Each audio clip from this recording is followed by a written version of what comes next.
Okay, we're recording, and I think we're at 12, episode 12, roaming free inside the cage, and we're going to be starting on page 9 tonight. We're continuing on chapter 1, and these are the centers of experience that we're going through.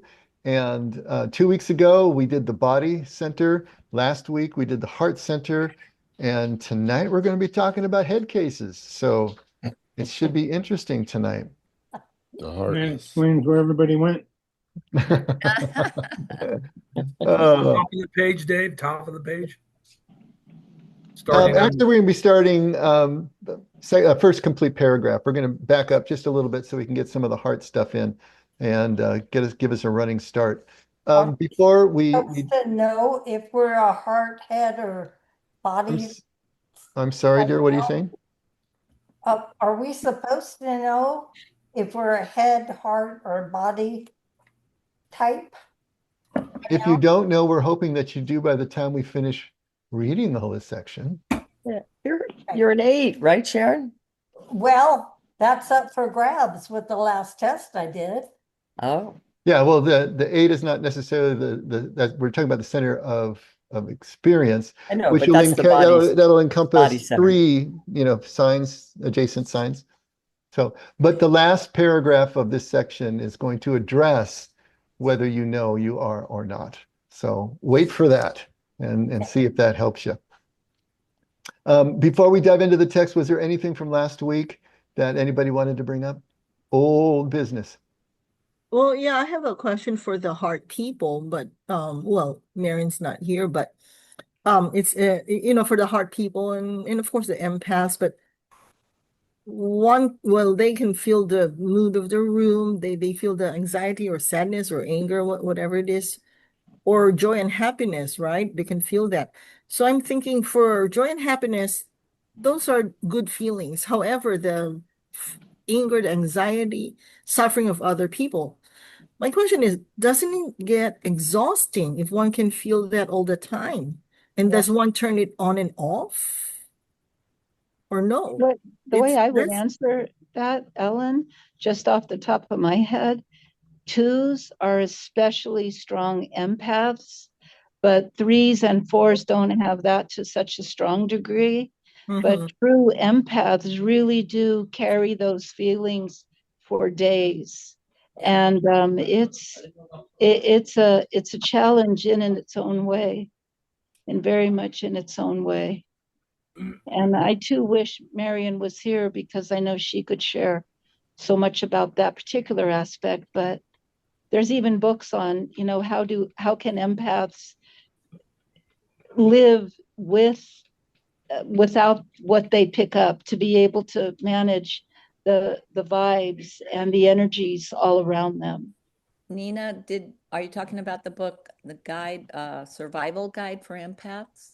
I think so, Lindy. I think you nailed it. Yeah, somebody gave that to me and I read it, and it did have recommendations for people that were highly empathetic. And interestingly, a couple people in my family that I would think met those descriptions found that candles and water, bathing, those are 2 of the things in the book. And I went, oh, that's why they retreat to candlelight and baths. And interesting.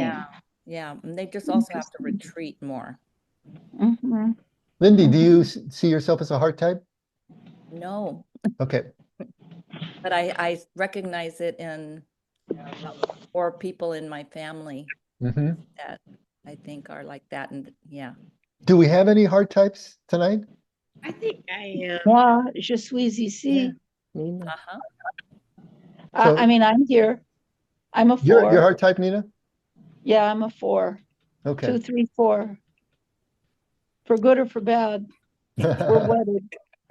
Sarah, do you have anything to answer Ellen's question with as a heart type? Yeah, I mean, I definitely can relate to the empath thing.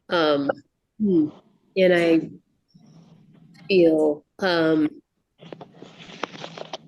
really think that that's probably like the primary way of that doesn't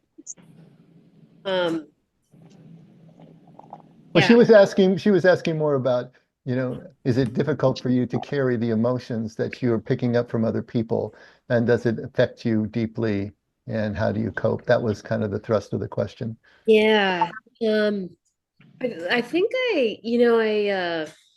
I don't think it's difficult to cope, because I've learned to manage it, but it's I know in the past it's gotten to the place where it's kind of like an unmanageable place, and I can definitely relate to like the need for retreating and that sort of thing, but I think it enhances connection and communication, more than anything. I feel like more connected to other people.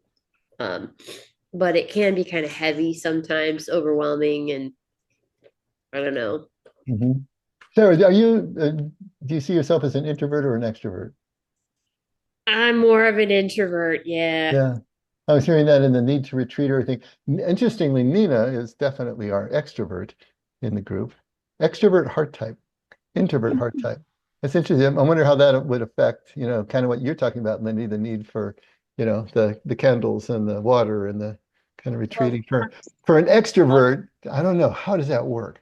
My daughter, I would always have thought she was an extrovert. She's been on TV and she loves, she's a big personality, but because she feels so deeply when people are really suffering, she wants to run to them, and she realizes that I can't, because it triggers all my own pain as well as I'm feeling theirs. It's almost throwing me back into um, her own trauma.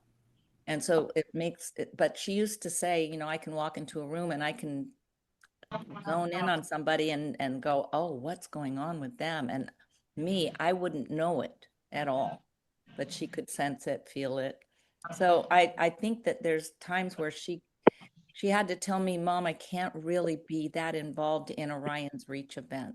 She goes, I've tried, and she's done it for me. She's hosted, she's been the MC on the stage and done a great job. She goes, I go home and I need a couple days for it to work through my body Wow. because it brings up a lot of pain. And we're dealing with a lot of people going through the same thing, and she picks up on all of that again. So it takes a lot out of her. It drains her, and Mhm.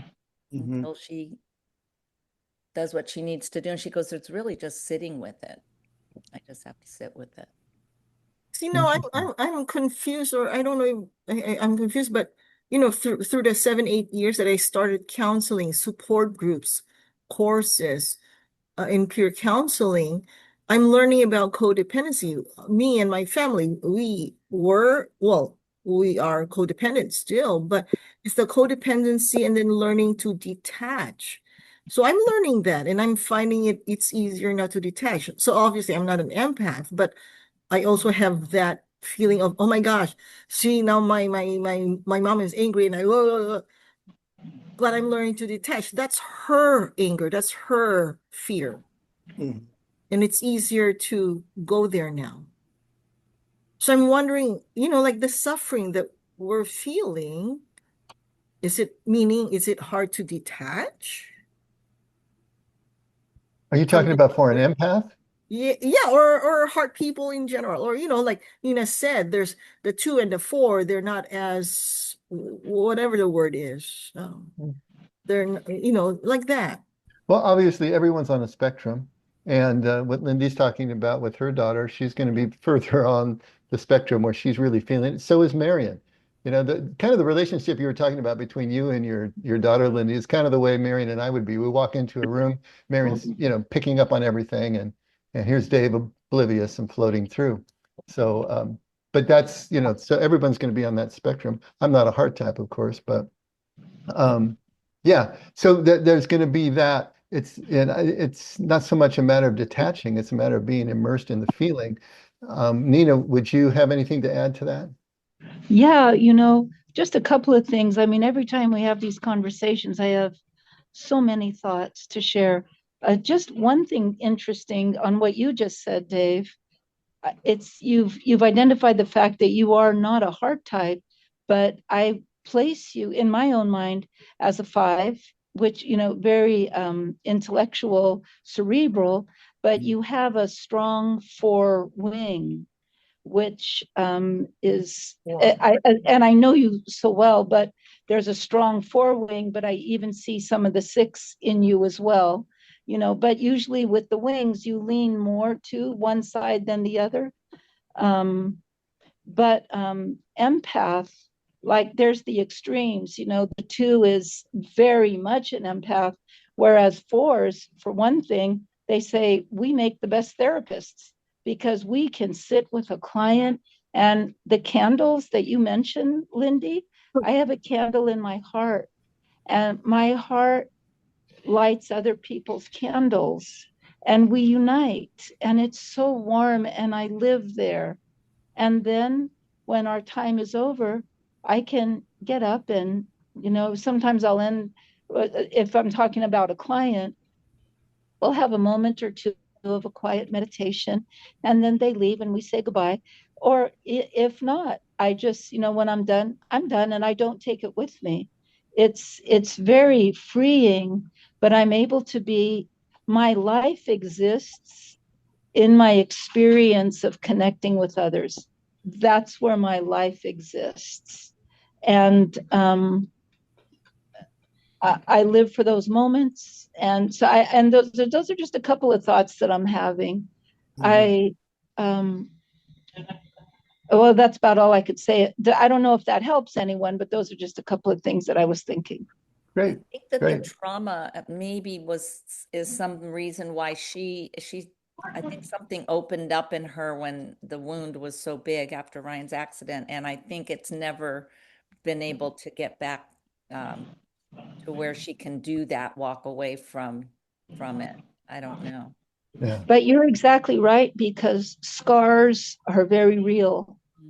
And we live with scars. No matter how much work one may do on oneself, there are scars from traumas and past hurts, and there's no problem with that.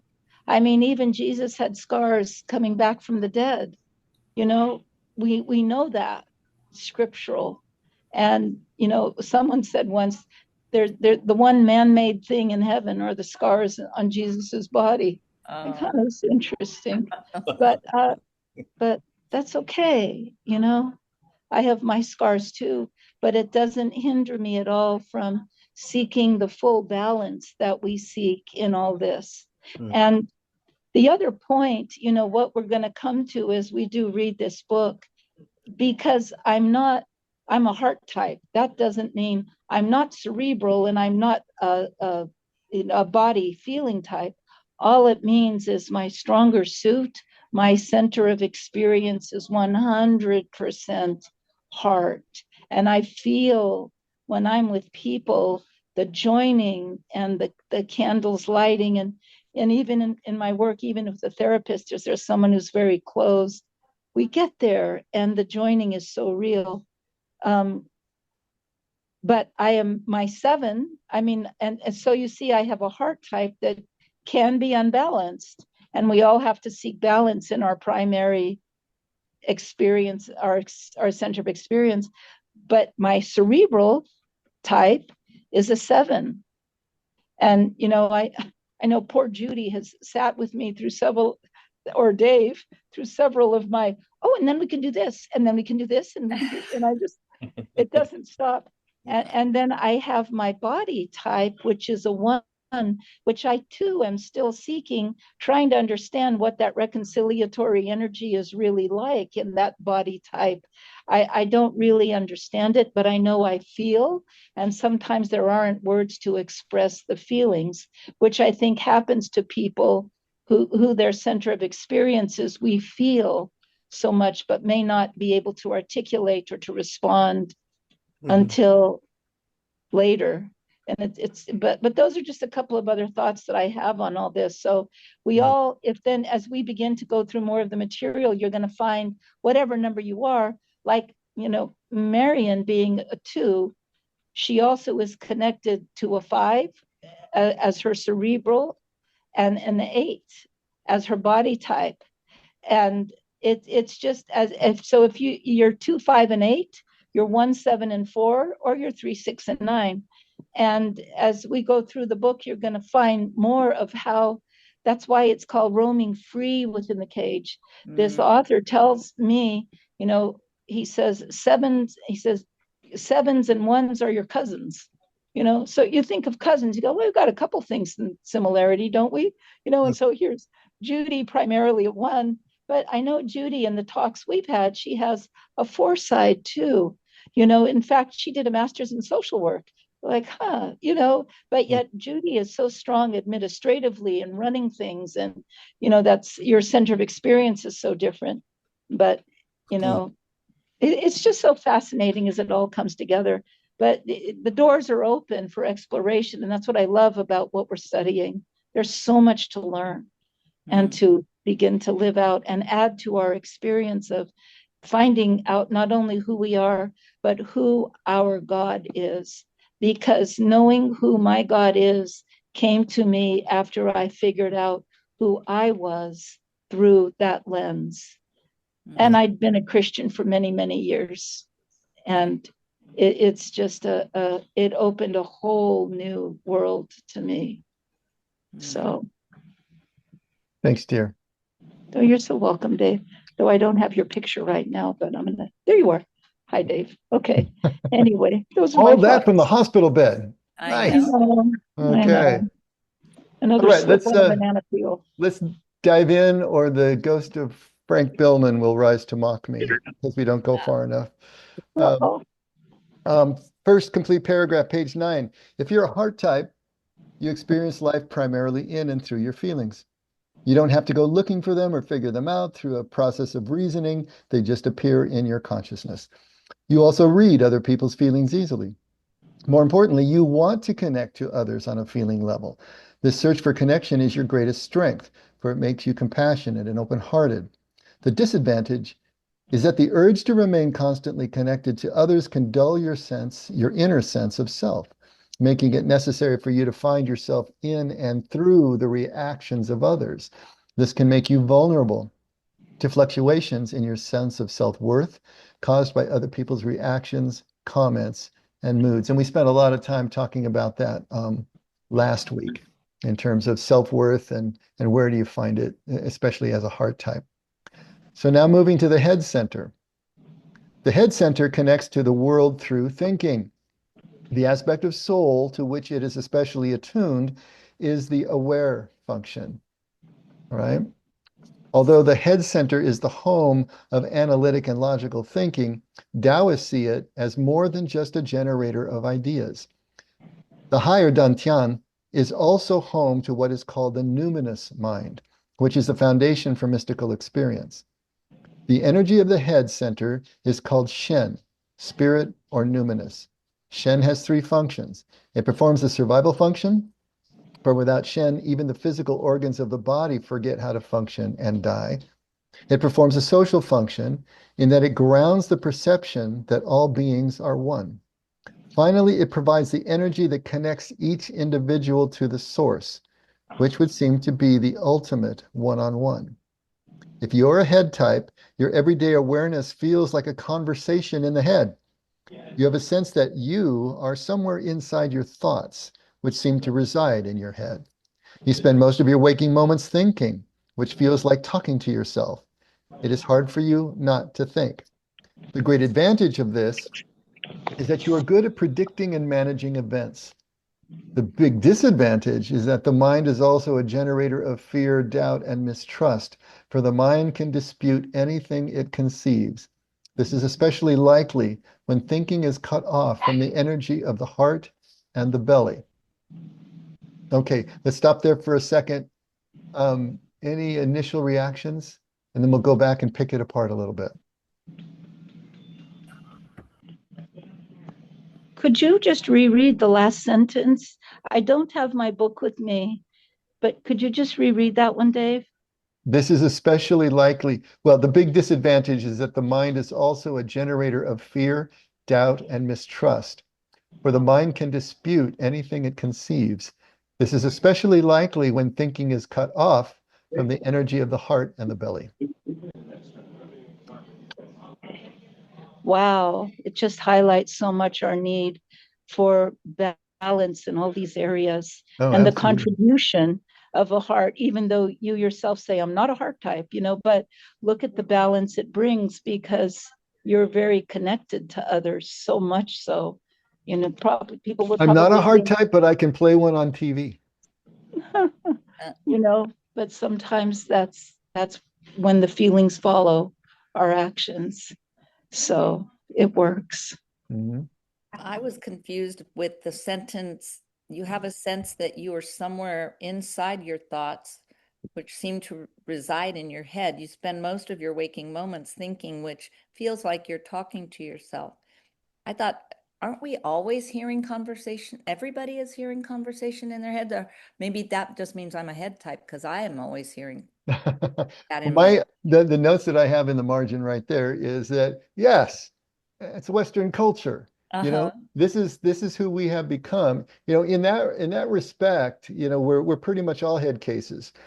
Because we have been taught Western culture since the Enlightenment, especially. So say for the last 300 years is especially cerebral. It's especially cognitive, and we really do worship the intellect as a culture.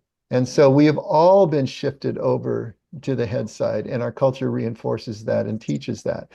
And our technology is just, running rampant through our minds. And so, yes, Lindy, I was thinking the same thing.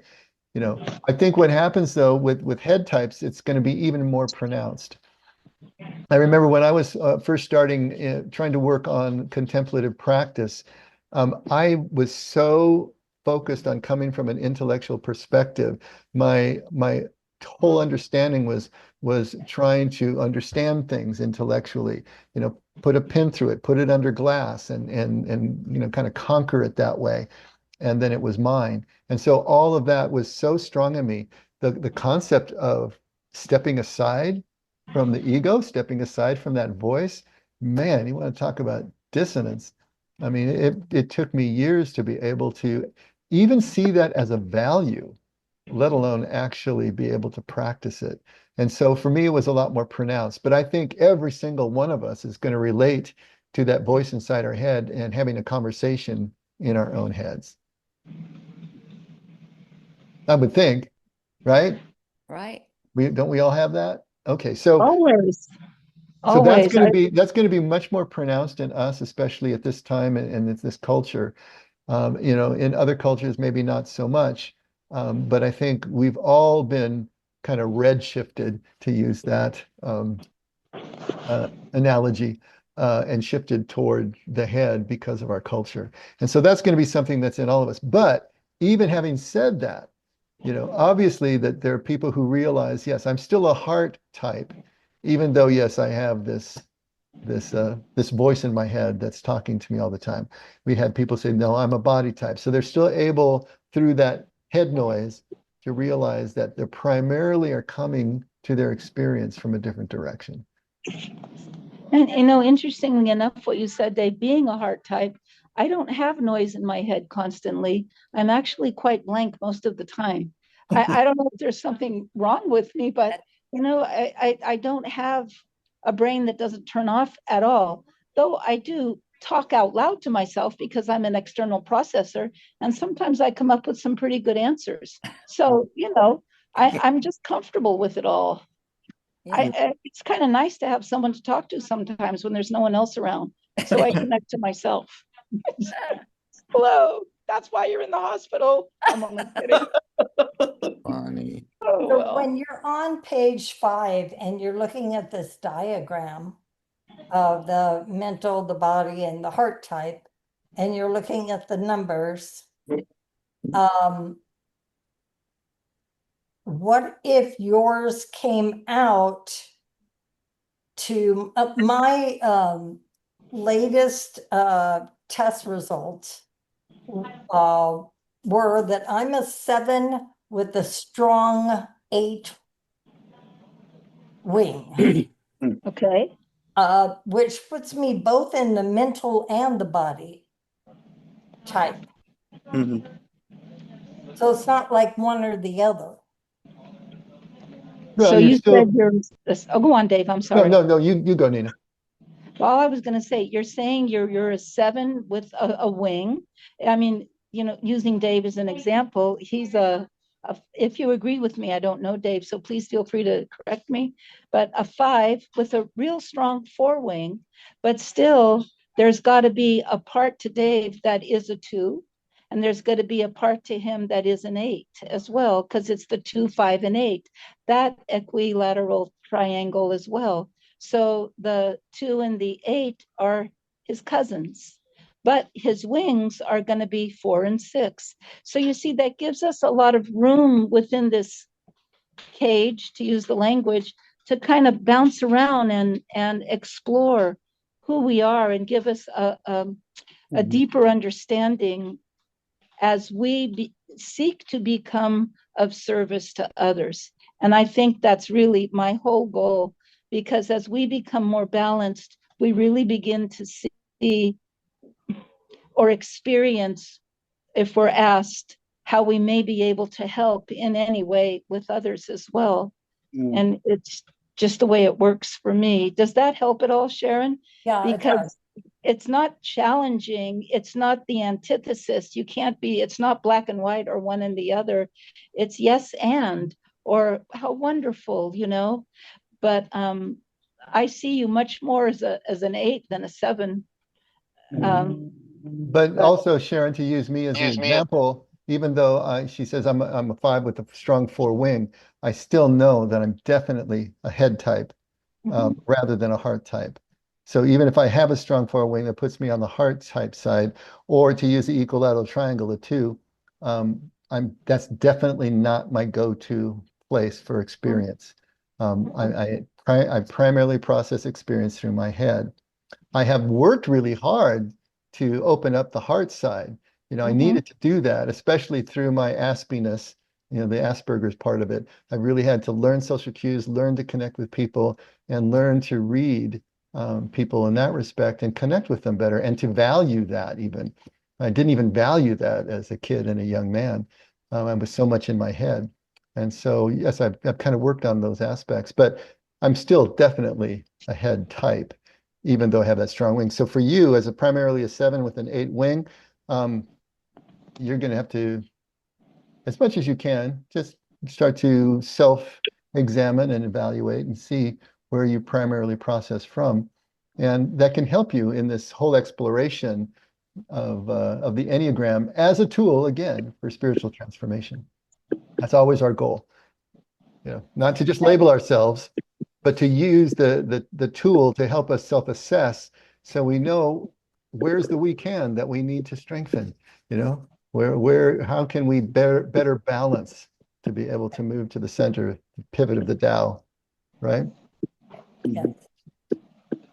Okay, so going back to the head center, we're going to connect. Head people are going to connect to the world primarily through thinking. And this is the aspect of the soul to which it is primarily attuned, is to the aware function. And so this is where we are aware. Remember, he had those 3 areas of being, loving, and aware. So the body types are connected to pure being. And then the heart types are connected to loving, and the mind types are connected to the aware function. So the head center is the home of analytic and logical thinking, but Taoists see it as much more than just a generator of ideas. The higher Dantian is also home to what is called the numinous mind, which is the foundation for mystical experience. The energy of the head center is called Shen, which is referring to spirit or numinous. Now, the word numinous may not be a word that you're familiar with, and it has to do with something that has either a strong religious or spiritual quality to it. Okay, and it's always going to be pointing toward or indicating a divine presence. And so you may have heard the term numinous awe. And so, yeah, that's awe that also has this characteristic of a divine presence. It's pointing to something spiritual. So we can be awe-inspired by a lot of things, but if it moves over into the spiritual or the divine, then we can say that it's also numinous. So to the Taoist, this Shen this mental capacity, also is carrying with it this numinous quality. And that's important because it's going to be the seat of the mystical function as well. So Shen has three functions. Actually, all three types have the same three functions. They're all dealing with a survival function, and they're dealing with a social function, and they're dealing with a one-on-one type function. And so he has made that comment that each of the centers functions in all three of those areas. So the head type performs a survival function because without Shen, even the physical organs of the body forget how to function and die. The social function grounds the perception that all beings are one.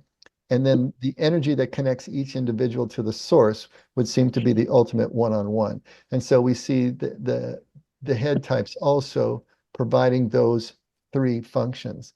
So if you are a head type, your everyday awareness feels like a conversation in the head. And we talked about that.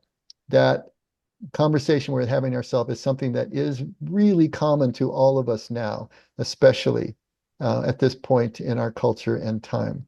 So he says at the end of page 9, the great advantage of this is that you're good at predicting and managing events. The disadvantage is that the mind is also a generator of fear, doubt, and mistrust, for the mind can dispute anything it conceives.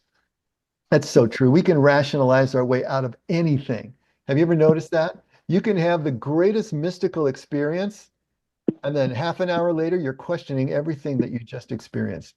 I mean, we all do that. That's not just head types.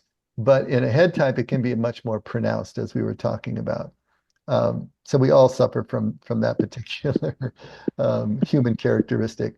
And then he says this is especially likely when thinking is cut off from the energy of the heart and the belly. So the more of a head type that you are, the more you become isolated in your cognitive space, and you're not accessing the heart or the belly type, the more that you are susceptible to this loop that you can get into in your mind, where you're mistrusting and fearing all sorts of things and continuing to second guess yourself in everything that you do. So having gotten this far, is anyone identifying as a head type besides me? Yeah, I'm very head. I'm very cerebral. Okay. Yeah. I'm not sure. I think I'm analytical, but I might be a body. I just don't think I'm heart. I've been accused Interesting. of being a head case. You are, Scotty? I've been accused of being a head case. Yeah. Have you been accused of being a head type, though? Yes, I have. Okay. All right. Just checking. I knew that you would. Anyone else? Dave, I was surprised he said that the head types have these mystical experiences, are more likely to have, or is the foundation for the mystical experience? I would think that's more of a heart type. Like when I think of Rumi and those types of people, I see those, or maybe Rumi could be a head type, but it's like I've always thought, and you've said this many times, like we can't think our way into this deeper mystical experience. So I'm surprised he's putting those things together here. But with someone like Rumi, when you think about it, body types and heart types have a lot harder time putting into words the things that they are perceiving. And yet someone like Rumi is about as fabulous as it gets in humanity to be able to put into words what you're experiencing. And so I could see him as a head type because of the way that he can express himself. But yeah, he said that the head type is the foundation for the mystical experience. But if you're actually going to have a mystical experience, it's because that you have trained yourself or have learned to move beyond it. I mean, that's the only way that it works. It may be the foundation for it, but man, you have to be, if you haven't learned how to let that go, then you are forever caught in your own web, basically, is the way that works. Yeah, it's actually what William said too. It surprised me. Like I'm a head type that it says numinous, but now over the years I'm participating in this, I've had several what you would call mystical experiences, the awe, you say, oh yeah, that's right.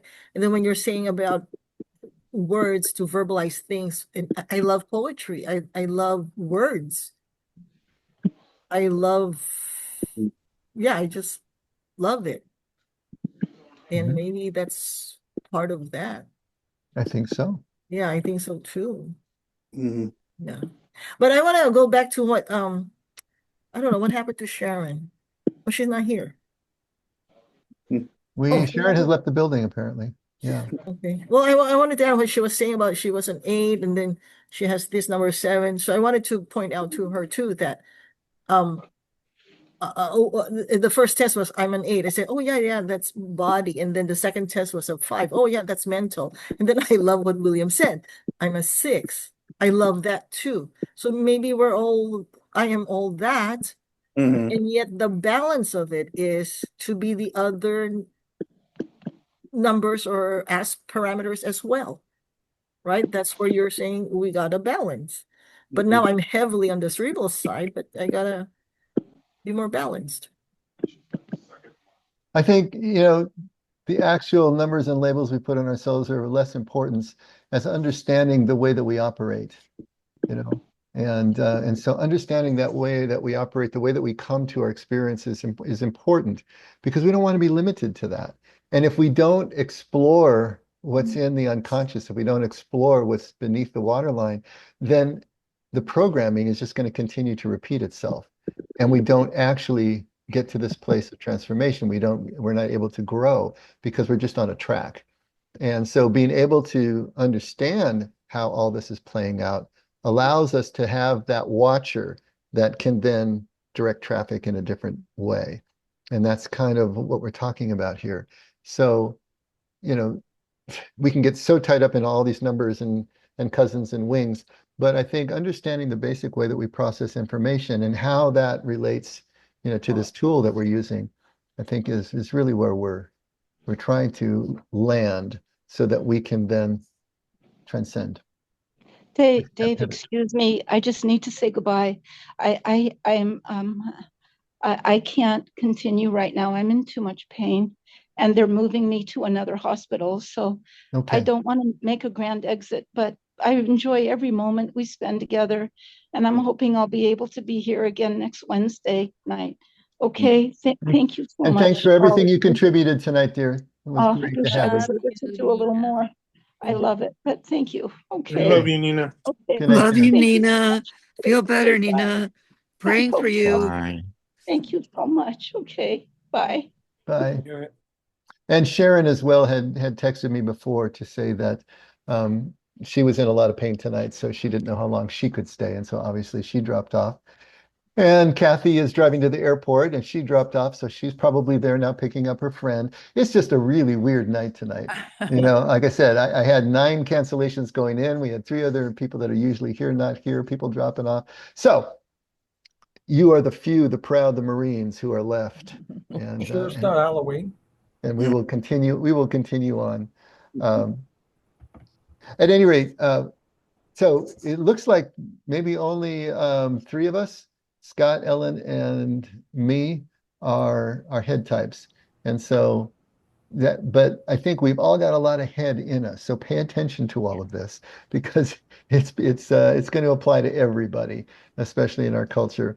To finish off the section, and this would have been for Sharon if she was still here. If you do not yet know which center is the one you most depend on to process experience, start observing yourself. It may be helpful to focus on times when you meet something new, greeting a stranger, entering a meeting at work, or taking your first walk around a strange city. Conversely, you might observe your reactions during a routine and familiar experience, such as driving to work or dining with family or friends. Where does your experience begin? That's interesting, huh? Where does your experience begin? Does it start with the sensations in your body, the feelings in your heart, or the thoughts in your head? If you want, ask a friend or someone you live with. How does that person see you? The process of self-observation or of asking for feedback from others will do you good, even if you fail at first to come up with a definitive answer. So those are kind of like, remember those mindless exercises? Mindless exercises. Oh my gosh. There's a Freudian slip for you. I do those every The day. mindfulness exercises that we passed out, a while back, and we've come back to them from time to time. But a lot of those mindfulness exercises had to do with this kind of thing, forcing yourself to experience something new. One of them had to do with music, where you would pick a genre that you did not like. Okay, for me, that would be country western. Okay, here's a genre that you do not like. Now pick a song that you've never heard of before within that genre and listen to it, but try to listen to it with completely fresh ears. Just try to be completely neutral. Don't bring any of your biases, preferences, or aversions to it. Just listen to the song and see if you can get caught up in it and see where it takes you. Kind of what he's saying here. So when you approach something new, notice, start observing yourself, notice, you know, where does your experience begin? I love that. I just made the comment on Sunday that when you're in a dream, you never remember the beginning of the dream. And I don't know if you've ever thought about that. You always are just in the middle of things, in media res, in middle of things. When you start a dream, you're in the middle of it. You never have a beginning to it. So if we're not aware, often we're not going to be aware of the beginnings of things. We're just going to start to become aware in the middle of it. Here, we're trying to be aware of what is the beginning of the experience. You're listening to that song you've never heard before. Is it in your body? Is it in your heart? Is it in your head? That's going to give you a clue as to the first way that you are starting the experience of something. And then conversely, he says you can do something that's routine or familiar, and you can take a look at that. What are those sensations and where do those come from? And so you're just trying to ascertain as best you can through regular experience by being more mindful of how you experience these events and these situations in your life. And then, of course, you can ask somebody, what do they think? Sometimes you can get a lot more clear answer from someone that knows you pretty well, like the way that Nina was analyzing me. We've been banging around for nearly 20 years, and so she has the right to do that. But yeah, someone else can maybe give you a clearer idea as well.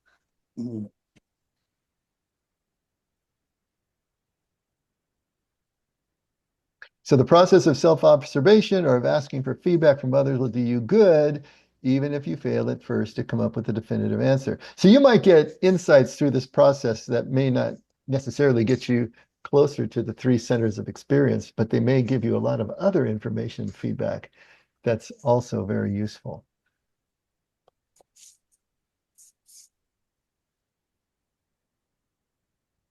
All right. Any thoughts along that? Since we don't have too many head types here tonight, maybe there's not going to be as much discussion tonight on it. Dave, Gail had to leave for a second, but she looked at me and she said, I think you're a head type. And I'm like, maybe, and it kind of occurs to me that maybe I become a head type more so just out of the have-tos of life, it seems, but I don't necessarily relate to that as much as she sees in me.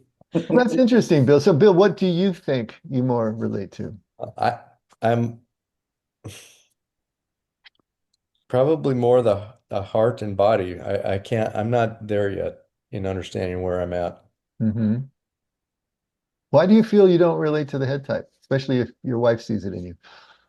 I think it's because I've just through my life, I've had to kind of adapt to being a head type. Otherwise, and just in the whole work environment. So it's like I've kind of at a point now being retired that I'm getting a little bit more back into the way I really am probably than as opposed to trying to fit within a gotta do to perform environment. I don't know. I'm just from our interaction, I'm kind of siding with Gail, at least in the sense that, when we've been talking, especially when we've been talking about contemplative practice, you have struggled mightily with that. And it's always from an intellectual point of view. When we have these conversations or when you've shared or had objections here with the group, it's always been from more of intellectual point of view, well, that doesn't make sense. And you would start to really talk about issues in more of an intellectual way. And to me, that would point toward a head type, at least in the way that you were approaching contemplative practice. Although that can also be, like you're saying, our Western acculturation as well, and what you've had to try to do over the years. You know, even your work as an architect would kind of lean toward a head type, because everything, I mean, you got to wireframe everything in your brain and see that thing and walk around inside of it, and you're able to do that. But yeah, no one can really tell but you eventually, you know. So, but that's interesting that you don't see that. But Caleb does.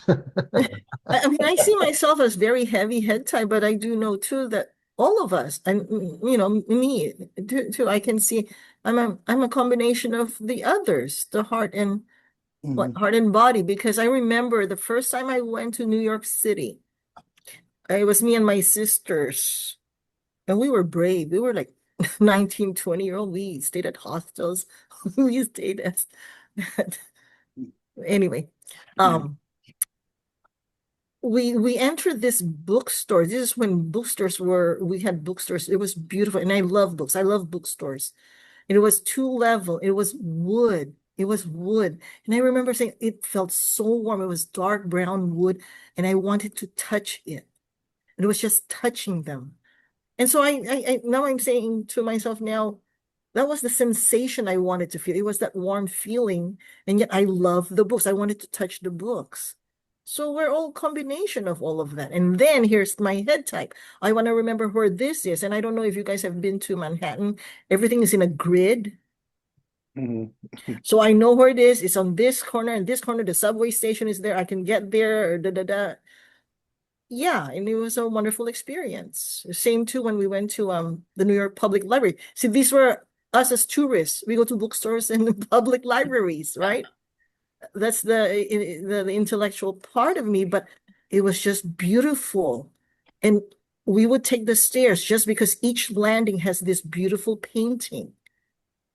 And that was a beautiful experience. And I remember that's on 46th Street, actually.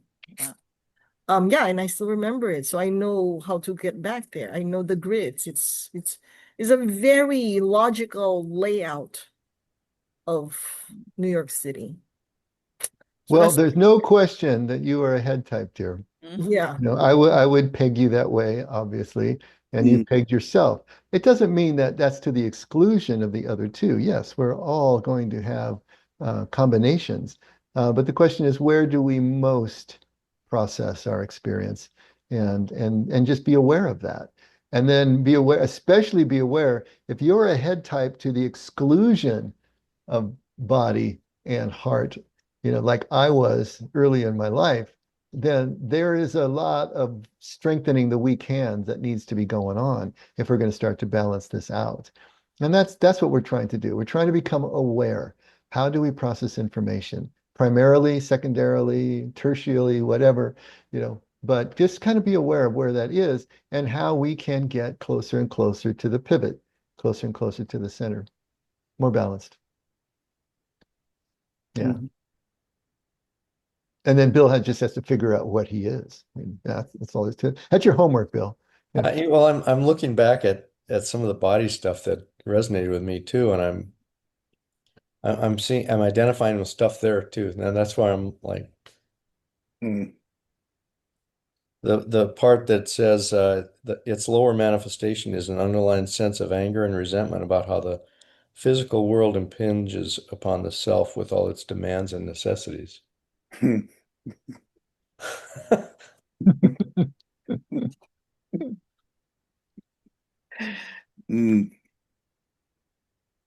Well, it's like in the DISC workplace profile. I've outlined this before. You know, they give you a pie chart and they plot a point where you land after you've gone through their whole questionnaire. And so the pie chart is divided into 4 quadrants. So you're one of the 4 types.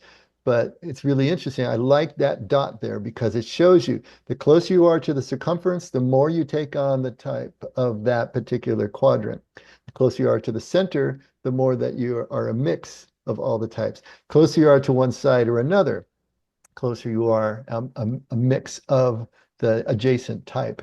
And so it could be, Bill, that you're just on a place in the spectrum where those lines are not as clearly drawn as they are for some of the rest of us. And that's why it's kind of harder for you to see and why you have so much more affinity for the other types.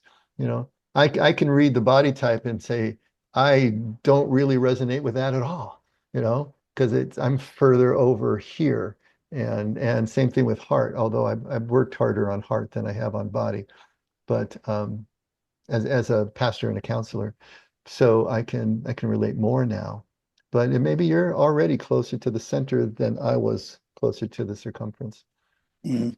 Yeah. I'm always confused.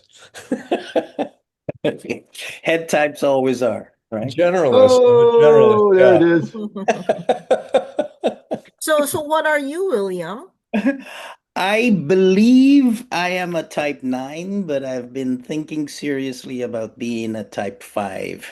Okay, what center of experiences we're talking about now? I'm a body type for sure. I think Okay. I'm a body type.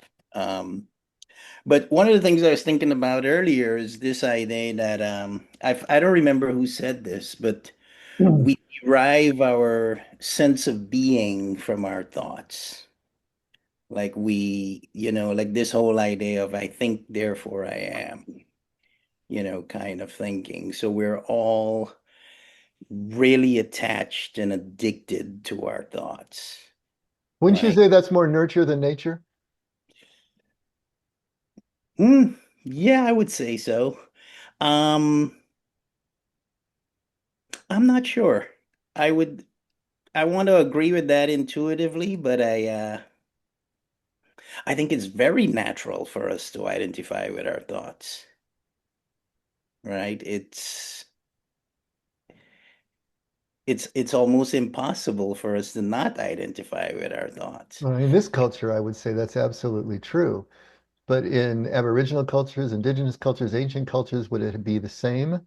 You know, would they be so identified that way? I mean, their culture certainly didn't point in that way. So it'd be, who knows? But I think it's really greatly exaggerated now in modern Western culture that we would identify with our thoughts as strongly as we do. But I don't know if that's acculturated or not. Nina was saying that she has big open spaces in her thinking, that she has a mind that's quiet because she is so much more strongly a heart type, you know. That's hard for me to identify with. I've had to work really hard to create open spaces in my mind and to try to process my days more mindfully and without this hyper thinking.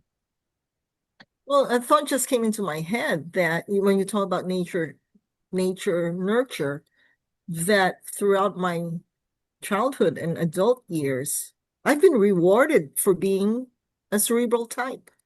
Mhm.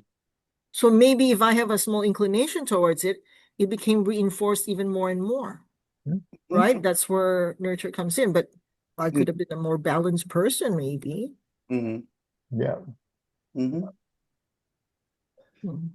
Well, however we got here, whatever horse we rode in on, here we are. Mhm. So this is where we start, and we deal with this. So that last paragraph there is start to become more aware. Start to really look at how you do process things, especially if it's something new or even if it's something routine. But notice where the experience starts. Are you thinking about it? Are you feeling it? Are you intuiting it? Where does this processing really come from? And see if you can kind of ascertain where you're coming from. It may not be that clear to you. If that's the case, then you figure, okay, I'm more in the center of the wheel here, and that's okay. That's eventually where we want to get. We want to be able to use all of these centers and be able to be much more present and much more aware. So, well, all righty then. I think that we've covered the head cases as well as we're going to do.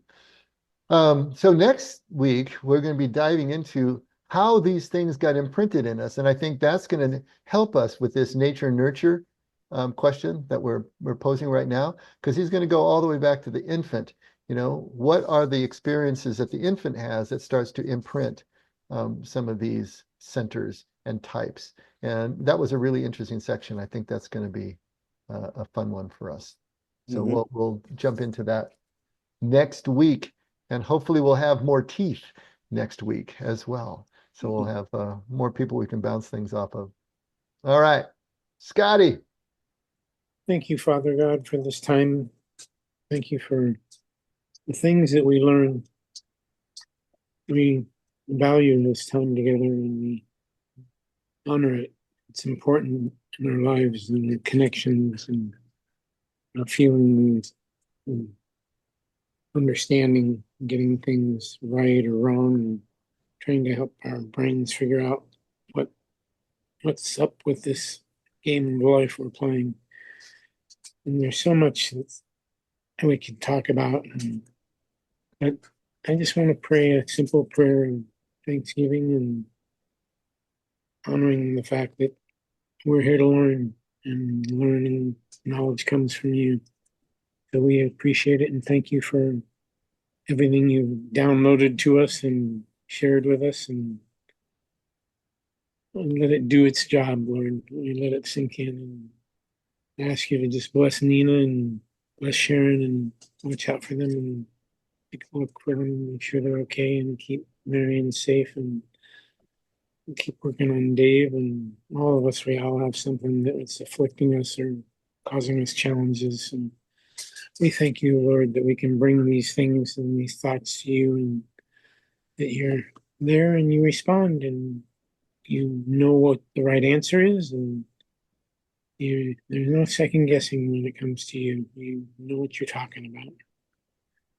We just gotta learn to press in on that.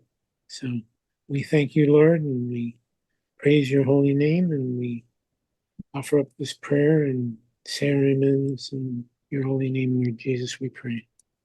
Amen. Amen. Thanks, everybody.